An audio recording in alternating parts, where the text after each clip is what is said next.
Já estamos de volta com o seu estilo de vida e agora a gente vai saber qual é a pergunta da Caroline, que é lá do distrito. Ela diz o seguinte: bom dia, trabalho há anos em uma empresa e ocupo um cargo igual de outros colegas, mas recentemente descobri que ganho menos. Estou muito triste, o que devo fazer? Isso ainda é comum? Ainda é muito comum, especialmente em iniciativa privada. O que a gente costuma dizer para as mulheres que buscam uma promoção salarial é se destacar mesmo no seu trabalho, procurar cursos, não esperar que a empresa invista em você. Você é o seu maior patrimônio, então invista em você, invista na sua carreira, que se a empresa perceber que você é bem competente, talvez até mais competente, você vai receber uma promoção naturalmente, sem precisar ter essa briga de gêneros de homem e mulher. Faça a sua parte, estude e melhore para trabalhar, para receber essa promoção. Quando a gente fala sobre segurança, por exemplo, ela tem um emprego já há muitos anos, é o mesmo emprego há muitos anos. Vamos supor que ela queira empreender, tenha vontade sim de empreender, mas não tem uma coragem suficiente para largar aquela segurança, né? Aquela estabilidade que ela já construiu. Isso é comum? É comum, Isabelle, eu costumo dizer, comece a empreender estando empregado. Abra uma coisa separada, comece as vendas, sinta-se a isso que você gosta. Porque muitas vezes a gente sai com a ideia de que o empreendedorismo é algo muito romântico, muito bonito, que a gente só faz o que a gente quer e não é bem assim. Então comece a empreender estando empregado. Se você sentir que é isso que você quer para você, que você tem essa habilidade e está preparada para lidar com todo esse cenário de vários viés que tem no empreendedorismo, finanças, vendas, marketing, etc., aí você se trabalha, se organiza, se planeja para pedir a demissão. O processo técnico dessa questão de empreender é muito complicado, é muito difícil, longo, é a longo prazo? Você enxerga os resultados, por exemplo, a longo prazo? Ou a gente consegue ver depois de 2, 3 semanas que a gente teve só a ideia de fazer o empreendimento? Na realidade, o negócio começa a fluir de maneira muito melhor depois de 2 anos. A gente tem uma estimativa brasileira que fala disso, que fala que nos primeiros 2 anos 60% das empresas fecham. Primeiro porque vai muito com essa ideia do romantismo e segundo porque vai muito com essa ideia de que é tudo muito fácil e realmente não é fácil. Você precisa melhorar sempre, por isso a importância de estar num grupo que pensa como você e está sempre melhorando o seu negócio, sempre atento ao que o cliente quer falar. O empreendedor tem que ter uma resiliência enorme. A Jane Sá do Petrópolis disse o seguinte: eu tenho uma lanchonete, mas o movimento está quase zero, estou desesperada, não quero fechar. Você tem alguma dica para que melhore? A primeira dica é: pergunte para o seu cliente o que está faltando no seu negócio. O que você pode fazer para melhorar? Essa é uma pergunta-chave que o teu cliente é o teu a principal pessoa que pode te conduzir no teu negócio. É um termômetro, né? É um termômetro, é o teu principal termômetro. Então pergunta para ele o que você podia fazer de diferente. Às vezes você não está conseguindo enxergar, mas ele consegue perceber muito bem. Às vezes a higiene, às vezes a entrega, às vezes o preço, às vezes melhorar a forma como você agiliza esse produto pode ser um fator-chave para você, enfim, poder deslanchar e sair desse cenário hoje que está realmente delicado, um cenário que as pessoas estão mais seletivas, um cenário que a economia do país está realmente mais restrita. O Arlen da Alvorada diz o seguinte: a mulher tem essa característica de fazer várias coisas ao mesmo tempo. E empreender existe uma dedicação de tempo muito grande. Como conciliar a atividade empreendedora com a criação dos filhos? Essa questão da agenda que a gente colocou agora há pouco é muito importante, da flexibilidade de agenda, de horários, de tempo, o horário que você vai empreender e o horário que você vai estar dedicado às crianças. Flexibilizando isso com o horário que eles estão na escola também. Como eu te falei, é explicado biologicamente que a mulher tem realmente essa capacidade de ser multitarefa.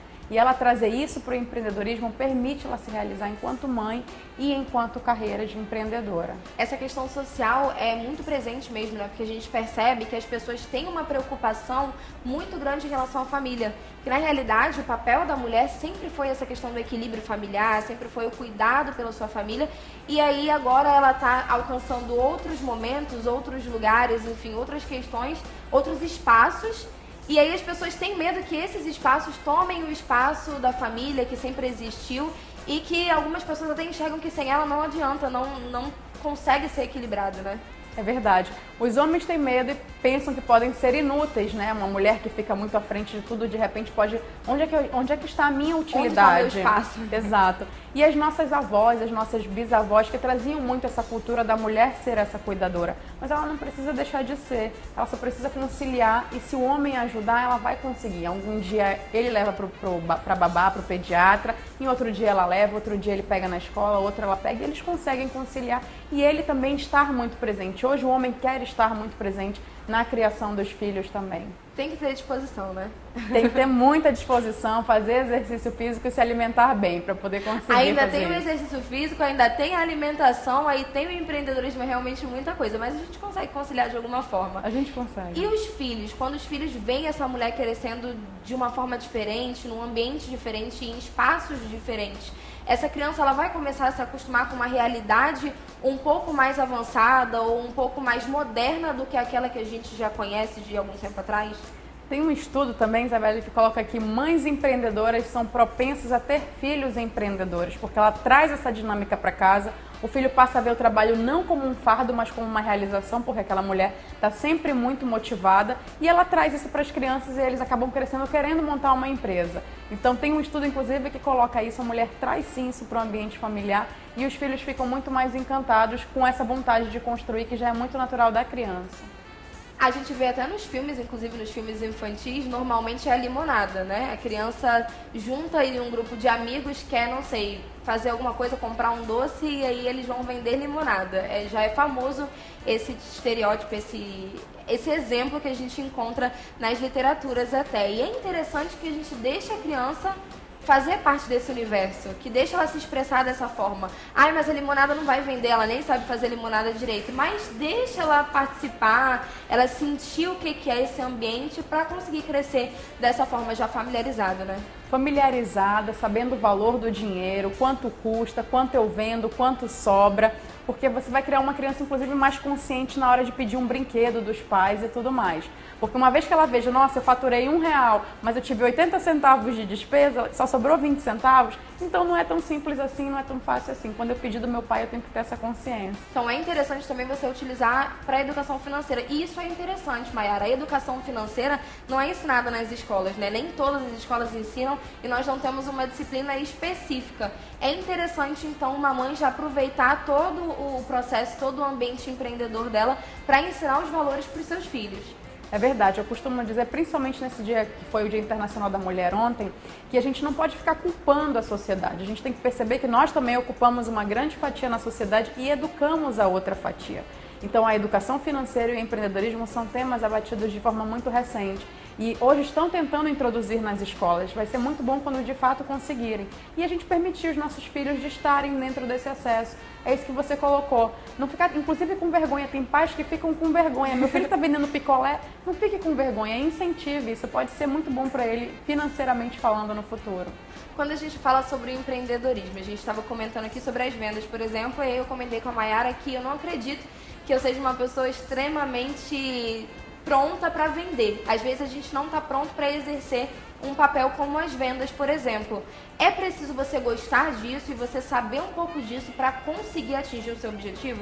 É assim, empreendedor que não vende tem duas opções. Primeiro, ele desenvolver essa capacidade de empreender, porque todos nós somos repletos de potenciais, basta que a gente desenvolva, ou encontrar um sócio que fique na área de vendas e você de repente cuida de uma outra área que você tem mais desejo, mais afinco de fazer.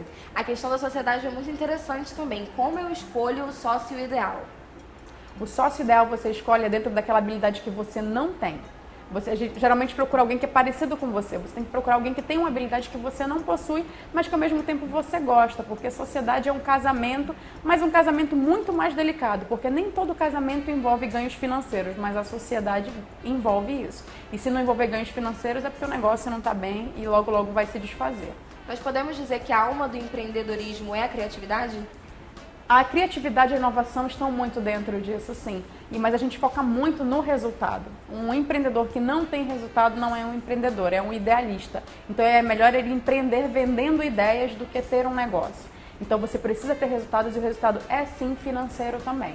E se a gente está passando por uma situação como a nossa telespectadora, nós estamos empreendendo, mas a gente não vê resultado. E eu não vejo resultado digamos que há 2 anos, há 3 anos, mas eu não quero deixar de empreender, não quero fechar o meu negócio. Existem outras formas, outras táticas para se alcançar o meu objetivo de uma forma diferente, de repente, enxergando coisas que eu ainda não tinha visto?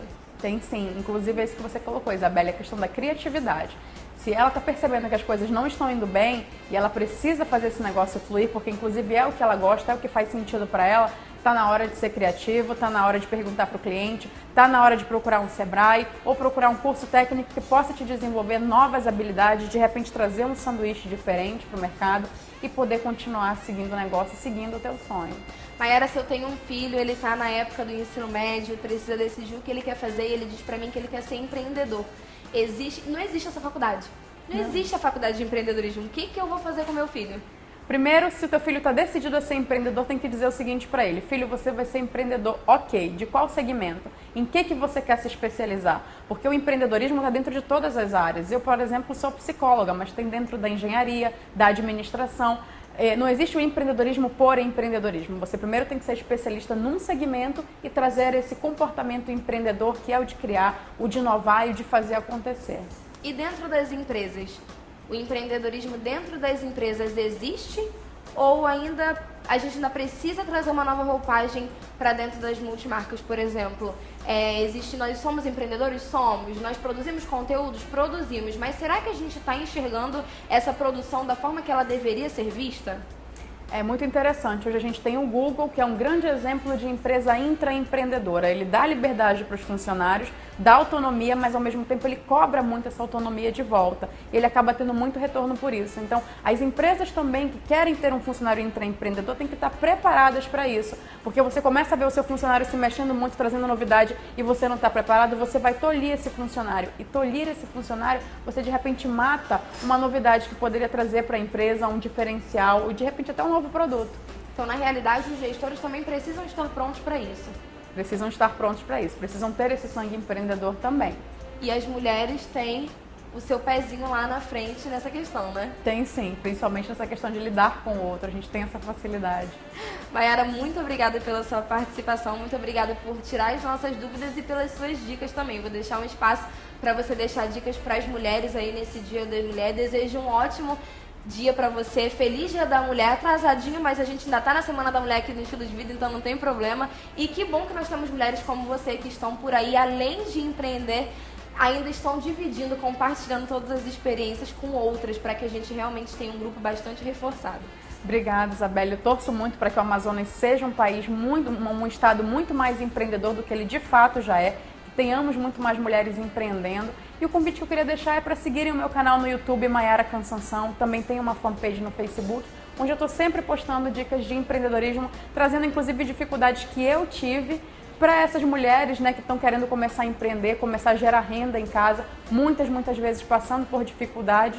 Então eu faço esse convite para seguir o meu canal no YouTube também, Mayara Cansanção, onde eu estou sempre postando novidades sobre o nosso universo do empreendedorismo.